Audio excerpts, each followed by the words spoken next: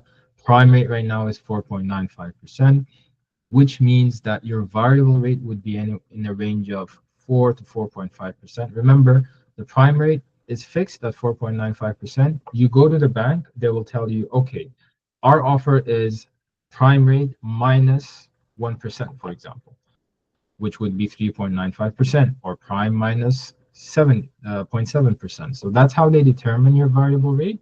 So let's say you go today, they tell you it's prime minus 0.95%. That means your variable will be 4%. Okay, it doesn't mean it's going to be 4% for the next 5 years. It does mean that whatever prime rate is at the time, your rate will be prime rate minus 0.95%. So that's why usually when you're on a variable rate, and you might want to ask your mortgage broker, or if you're interested yourself, follow what the Bank of Canada is doing. If the rates go up, variable rates go up. If rates go down, variable rate goes down. Now we go to another type, which is fixed rates. Fixed rates means exactly that. Let's say if you get a 5-year fixed rate, that means for the next 5 years, your rate will be exactly that. Let's say you started with 3.79%. It's going to stay 3.79% for the next 5 years, regardless of what happens with the economy. Now, you might tell me, okay, then that's better for me. Well, I would say it depends on your risk appetite. If you're someone that's going to lose sleep at night because of what the Bank of Canada is doing, what the economy is doing, you're worried about your mortgage, then okay, maybe a fixed rate is better for you. But you have to keep in mind that if you want to make any changes in your mortgage for the next 5 years, it's going to be really difficult because you'll be charged penalties, which are usually way higher than the penalties we see with variable rates. So there's a lot less flexibility whenever you choose fixed rates. If you want to choose something in between, most of the time what we're seeing today in this market, it might change, of course, but what's common is the 3-year fixed rate. Why do people choose that? Is number one, it's not a variable rate, which means they don't have to worry about fluctuating rates. But at the same time, it's not a long time, it's not 5 years. So after 3 years, when they come to renew their mortgage and they want to change something, they can do it without having to pay a penalty on it. So that's what most people are doing. It doesn't mean that that's what you should do. Always speak to your mortgage professional. Let them know your details, know your risk appetite, understand your personality. They then will be able to mention what makes more sense to you. It might be a 5-year fix, it might be a variable. It all depends on what you want to do. Let's say you buy a home and you know that you're going to sell that home within the next 2 to 3 years. Then a variable rate might make more sense, or a short-term fixed rate, because you know you're not going to pay a hefty penalty when you come to sell your home. So Yeah, great question there, and great answer there. I mean, sorry, and then great question coming in. Do these figures include, reflect the stress test requirements as well? You maybe great. want to go through. Yeah. So the stress test is basically, that's a great question. What do they mean by the stress test? When you qualify for a mortgage, let's say you get a 4% rate. This is the rate that your bank or your mortgage broker is offering to you. The stress test means that they're gonna, to see how much you qualify, instead of using 4% in your application, just for qualification purposes, they're gonna use 4% plus 2%. They always add that 2%. So now they're gonna see that if your mortgage goes to 6%, will you be able to basically afford it or not? Now that's how they use. That's why affordability is a challenge in Canada, because they don't really use the rate that you're getting to qualify you. They assume that you're going to get a 2% higher rate, which does bring down your qualification quite a bit. But it is a good way, and it did help a lot of people, especially those who were on variable, or even people that were on fixed rates. They were getting 1 or 2% fixed rates during COVID, which was great. But then now they're renewing their mortgages and they're suddenly going to be hit with a 4% rate. The good thing is they already qualified them at the time with something called the qualification rate, which was at the time 5.25%. So they, which means they were stress tested and they can withstand this type of rate increase. So it is, unfortunately, lowers your qualification, but it does protect you in the long term as well. Yeah. So another good question here. So it said in the previous slide we're talking about 3.9%. Let's go back for a sec here, just quickly for everybody. I'm not sure if it was maybe this one here. Oops, sorry about that. This one here, I think might have been using 3.9 as well, if I'm not mistaken. And then as we go back for other examples like this one here, we were using also 3.9%. So we are trying to make it consistent. And then when we look at today, today's snapshot of what interest rates are, we basically pick like a fixed rate at 3.9% down here. So I hope that that answers that. And then yeah. So our summary for home buyer tips is number one, and this is where we started our conversation, is start by lowering your debts. It seems obvious. Right? We say this because we're working with individuals who are today ready to buy a home, and they unfortunately can't. Right? They want to take advantage of this slower market that we're seeing, but they can't. Right? And it's simply because they are carrying maybe too much debt. So try to lower your debts. Try to improve your credit, focusing on making sure your credit score is healthy, as well as all your debt liabilities. Take advantage of home buyer programs. So making sure your money is not sitting in a savings account. Make sure it's sitting in an FHSA account. And then the balance, putting it in an RSP. If you're planning to buy a home next 5 years, it's okay to use your RSP. And then those money, both of those, FHSA and RSP, they don't just sit in those accounts. They actually can be invested, which is kind of like an extra step you can take. And I do recommend doing that, especially if you're gonna thinking a year or two in. And the whole investing and where to invest, all that stuff, we can look into that a little later. Feel free to reach out to us directly, and we can then walk you through the processes there. I'm not gonna tell you to put on crypto. I'm actually gonna just tell you who to talk to so they can help you get there. And stay away from pre-construction. There is a lot of sales centers out there that are essentially incentivizing buyers. Come in, we'll give you a free parking lot. Come in, we'll give you free, furniture, right? I've seen crazy stuff like that. And when you look at the square footage cost, so what you're paying for per square foot, it is a total ripoff. If you go into a pre-construction condo or a pre-construction house, and then you come out with, a property that just doesn't make sense when you compare it to the resale market, you better want to live in it for a while. Because if you're just going to buy it with the idea that, even if I don't like it, I'll just sell it in 2-3 years when it's done. There's a lot of people now, as you see in the news, are scrambling. And if it's one thing that's accurate in the news, it's that. I am actually seeing, unfortunately, some people that are scrambling to sell their condos or houses that they bought for just prices that don't make sense. So I even go as far as saying, stay away from pre-construction altogether. As a person that gets paid more by these developers, I'd rather just stay away from them altogether and make it easier for yourself. And then work with the professionals, guys. Like we are here, we are a tool for you to use. Honestly, I even tell people, even if you want to work with a different agent or you're not sure if they're giving you the right service, reach out. I don't mind to show you what level of service you should be getting.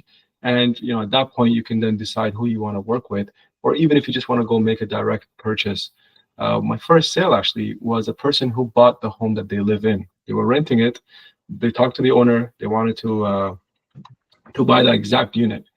And we just helped them to make sure that they paid a fair price. Ended up, I think, saving like 15 to 20,000 on it, just by the negotiating and all that. And it was completely private. I don't, it's okay if with goodwill. Later on, he built the equity, and we worked with him again. So these things can happen. There's a question that came in regarding rent to own. Just give me one sec, guys. I want to make sure. All right, everybody's still online. We are getting some questions here.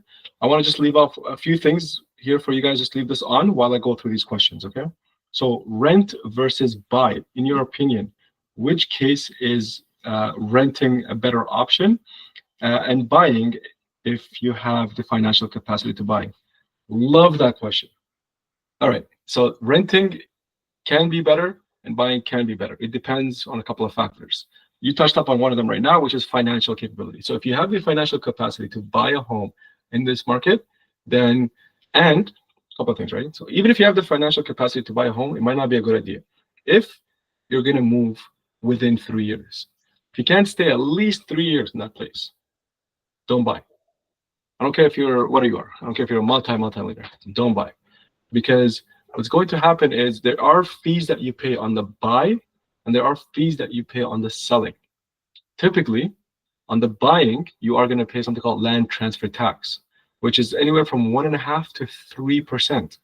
And yes, you do get a little bit of a credit, but it still ends up being about 1% to 2% you have to absorb. You only get like about 0.5% credit.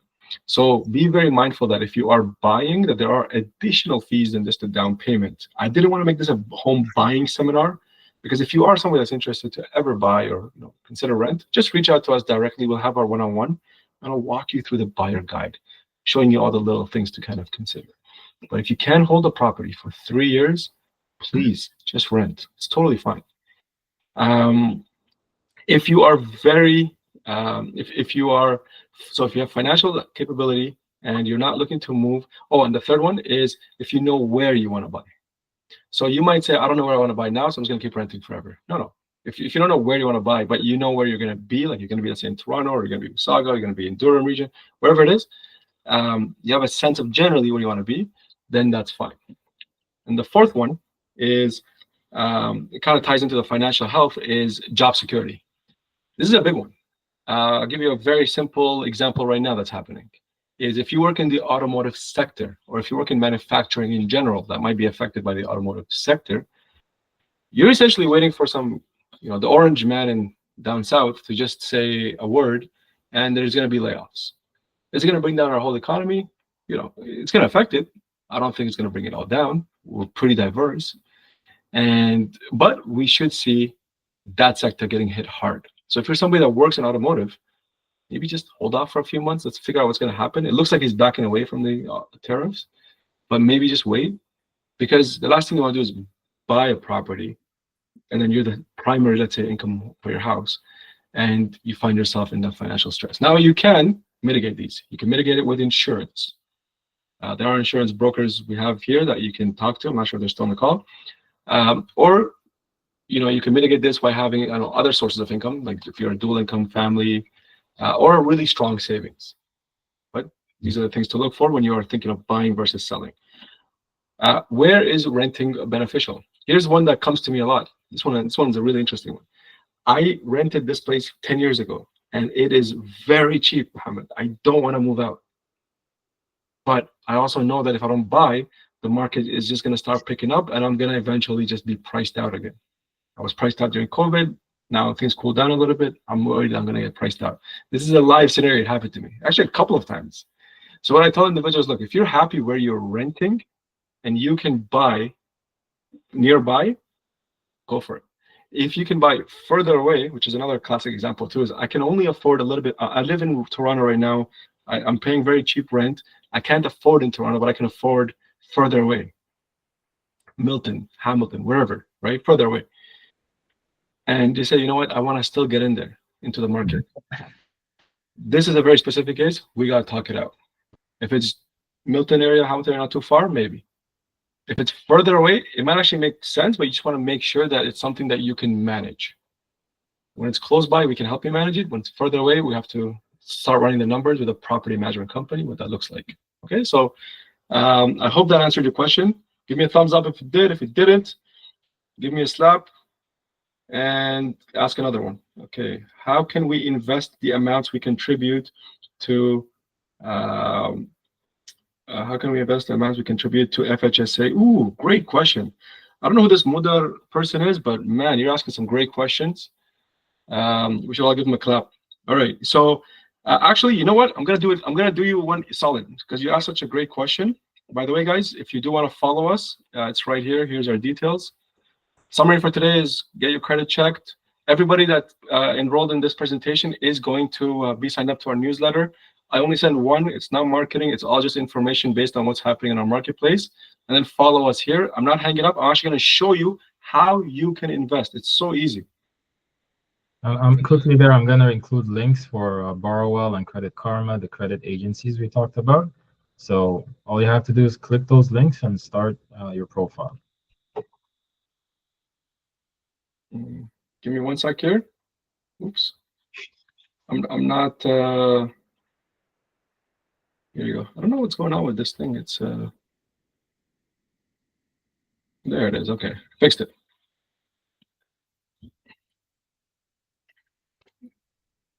Yeah, great questions, everybody. I'm really happy to see these. Let me just do the whole window. I think this is the window, right? Yeah. Do you guys see Google? Yeah. FHSA. Right. So here's what FHSA means, right? And then what's interesting, if you just type, I have TD, right? But you guys have whoever you have, right? You click on this. And what's interesting is when you click on First Home Savings Account, there is something called a self-directed account, right? So you can book an appointment to open it up. I think you could do it even online. And this is what happens when you don't practice your Googling. Self-directed, not TFSA, FHSA. Okay. When you click here, Google on Google, guys, this whatever bank you use, it's usually called the self-investing or self-directed. All it means is you can now take your FHSA account and then you can apply online. It's a self-directed, what do you call it, investment. So now if you wanted to go the same stock, you own the Apple stock, let's say, and you want to now, instead of owning it on your TFSA, you want to own it on your FHSA, you can. Now, mind you, there are some tax things that are happening here, right? I want to just touch on this because there are some people still here, is TFSA has one good benefit.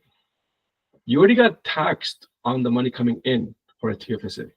So if your investment like triples, quadruples, like it just went crazy, when you come to pull it out entirely, it will not get taxed.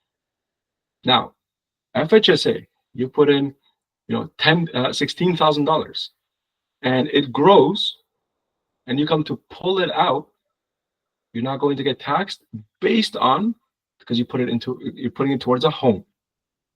So one thing you might want to check is, do the gains get taxed?